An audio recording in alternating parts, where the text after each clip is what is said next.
Bismillahirrahmanirrahim. Assalamualaikum warahmatullahi wabarakatuh. Alhamdulillah. Alhamdulillahilladzi anzala sakinata fi qulubil mu'minin wa sabata 'alaihim imanan wa islama. Asyhadu an la ilaha illallah wahdahu la syarikalah wa asyhadu anna sayyidana Muhammadan abduhu wa rasuluhu la nabiyya ba'dah. Faqad qala Allah Subhanahu wa ta'ala fi kitabihil karim, a'udzu billahi minasyaitonir rajim. La ta'azzana rabbukum la in syakartum la azidannakum wa la in kafartum inna azabi lasyadid. Shadaqallahul azim. Pemirsa kajian Islam Masjid Jami Al-Wiqayah yang saya hormati, puji syukur alhamdulillah senantiasa kita panjatkan kehadirat Allah Subhanahu wa ta'ala, karena saat ini kita masih diberikan begitu banyak nikmat oleh Allah, sehingga kita dapat melaksanakan berbagai macam aktivitas dalam kehidupan sehari-hari. Salawat serta salam tak lupa kita tujukan kepada junjungan kita Nabi besar Muhammad Sallallahu Alaihi Wasallam. Mudah-mudahan kita selalu dapat menjalankan sunnah-sunnahnya, dan di yaumil kiamah nanti kita akan mendapatkan syafaat beliau. Amin ya rabbal alamin. Saudaraku yang saya hormati, tidak terasa dalam kehidupan kita saat ini sudah memasuki tahun baru Hijriah. Kita introspeksi kehidupan masa lalu. Begitu banyak mungkin amal ibadah kita yang kurang. Mungkin juga banyak kekhilafan yang bisa kita rasakan. Banyak dosa maksiat yang kita lakukan. Semua itu tentunya kita jadikan sebagai sebuah introspeksi, renungan kita, untuk dapat kita tingkatkan kembali di tahun-tahun yang akan datang untuk meningkatkan amal ibadah kita kepada Allah Subhanahu wa ta'ala. Salah satu yang bisa kita jadikan contoh pada pertemuan hari ini adalah bagaimana kita dapat menjalankan ibadah dengan benar. Saudaraku yang saya hormati, kita beribadah kepada Allah adalah semata-mata perintahnya, sebagaimana dikatakan, wa ma khalaqtul jinna wal insa illa liya'budu. Tidaklah aku ciptakan jin dan manusia kecuali untuk beribadah kepada Allah Subhanahu wa ta'ala. Maka sebagai seorang hamba, untuk menjalankan ibadah kepada Allah, kita lakukan itu semata-mata ikhlas, sebagaimana Allah katakan, wa ma umiru illa liya'budullaha mukhlishina lahuddin. Dan tidaklah aku perintahkan mereka untuk beribadah kepadaku, ikhlas dalam menjalankan ibadah. Saudara-saudaraku yang saya hormati, keikhlasan yang kita cuatkan dalam ibadah sebagai salah satu contoh umpamanya dalam pelaksanaan ibadah sholat. Kita berusaha penampilan kita baik fisik maupun psikis, ketika kita berhadapan dengan Allah Subhanahu wa ta'ala, kita lakukan secara sempurna. Dari fisik, kita lakukan itu dengan pakaian yang bersih, pakaian yang suci, pakaian yang terbagus. Kenapa? Karena kita berhadapan dengan Allah Subhanahu wa ta'ala. Dari segi psikis, kita ikhlas, kita tawadu istiqomah untuk menjalankan ibadah kepada Allah Subhanahu wa ta'ala. Yang menjadi pertanyaan sekarang ini saudaraku adalah, kita selesai melaksanakan ibadah sholat, kita telah melakukan ibadah apapun.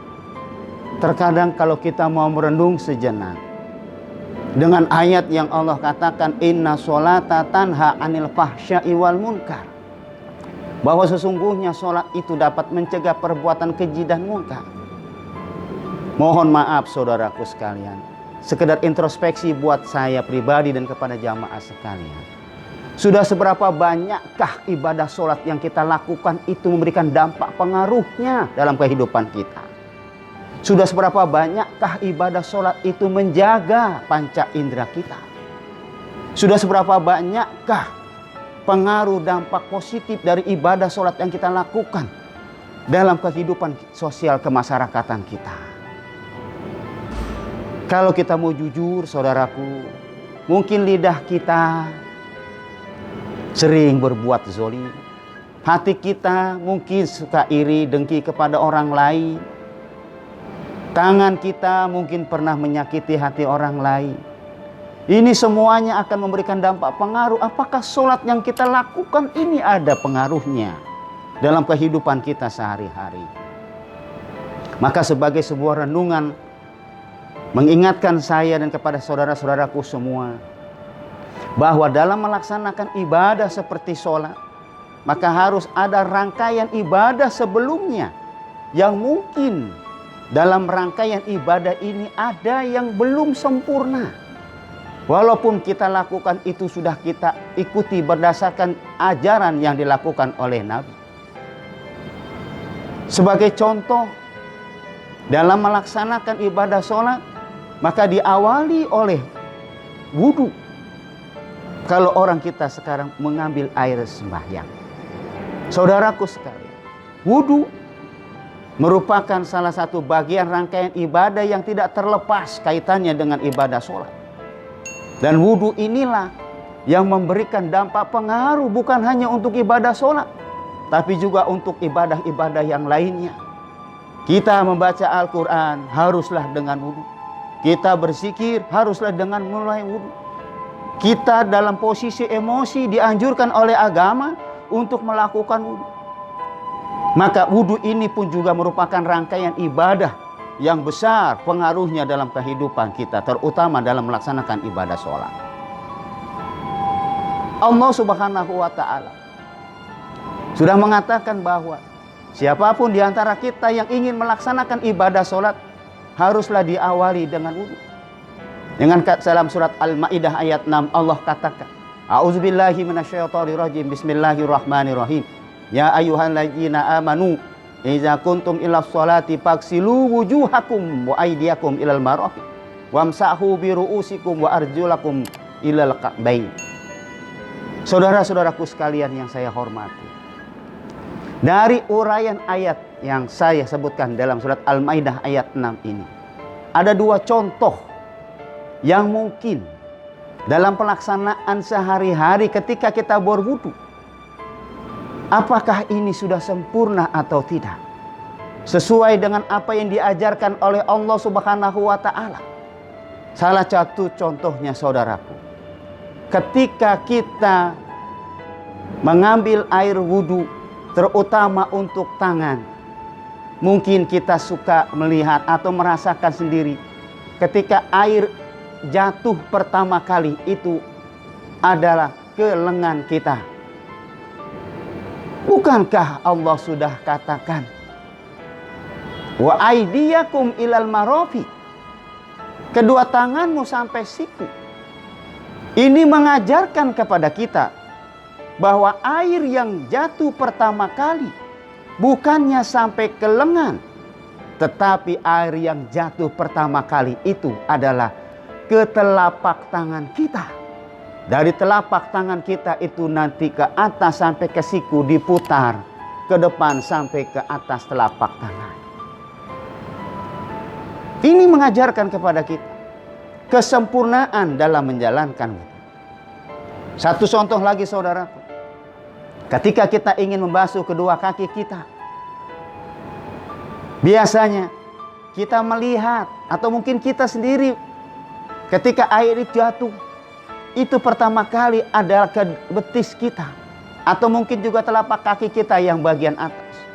Allah mengatakan wa arjulakum ilal ka'bain, kedua kakimu sampai kedua mata kaki. Ini mengingatkan kepada kita bahwa air pertama kali jatuh itu mengenai telapak kaki kita bagian bawah, lalu diputar ke telapak kaki, lalu ke bagian atasnya.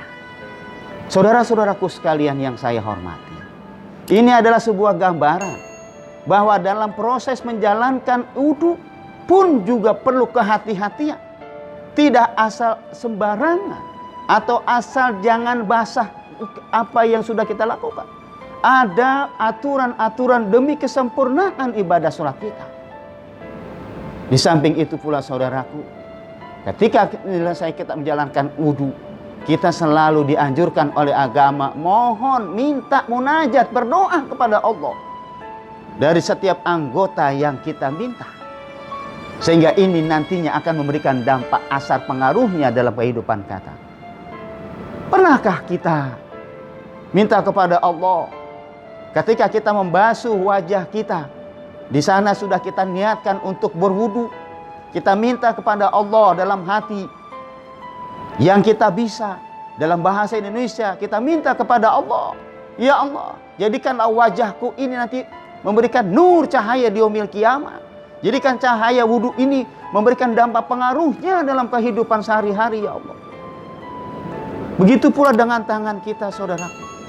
Pernahkah kita minta agar tangan kita ini nanti memberikan dampak pengaruhnya dalam kehidupan sehari-hari setelah kita melaksanakan ibadah wudu? Dan masih banyak saudara-saudaraku yang kita minta. Kita mohon kepada Allah agar memberikan dampak pengaruhnya dalam kehidupan sehari-hari.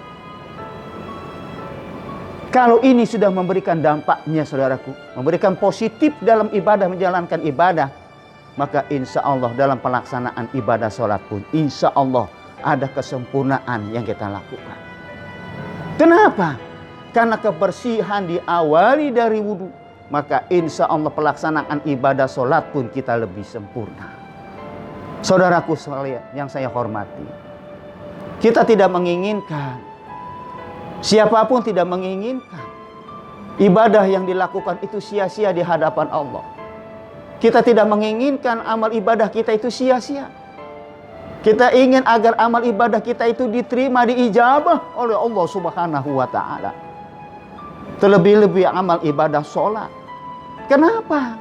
Karena amalan ibadah yang pertama kali di yaumil kiamah nanti dihisab, awalu ma yuhasabu bihi yaumil kiamah as-sholat. Maka marilah kita jadikan ibadah sholat ini menjadi sebuah ibadah yang memenuhi kesempurnaan. Tapi kesempurnaan ini haruslah kita awali dengan melaksanakan ibadah wudu. Saudara-saudaraku sekalian yang berbahagia, mari di momen-momen awal tahun Hijriah ini kita jadikan apa yang saya sampaikan ini sebagai sebuah ibrah, sebagai sebuah pelajaran untuk meningkatkan amal ibadah kita kepada Allah Subhanahu wa Ta'ala. Jadikan usia kita ini usia untuk bisa meningkatkan amal ibadah kepada Allah Subhanahu wa Ta'ala. Mudah-mudahan apa yang saya sampaikan ini ada manfaatnya buat saya dan juga kepada pemirsa sekalian. Mohon maaf sekiranya ada kekurangan dan khilafan. Wabillahi taufiq wal hidayah. Wassalamualaikum warahmatullahi wabarakatuh.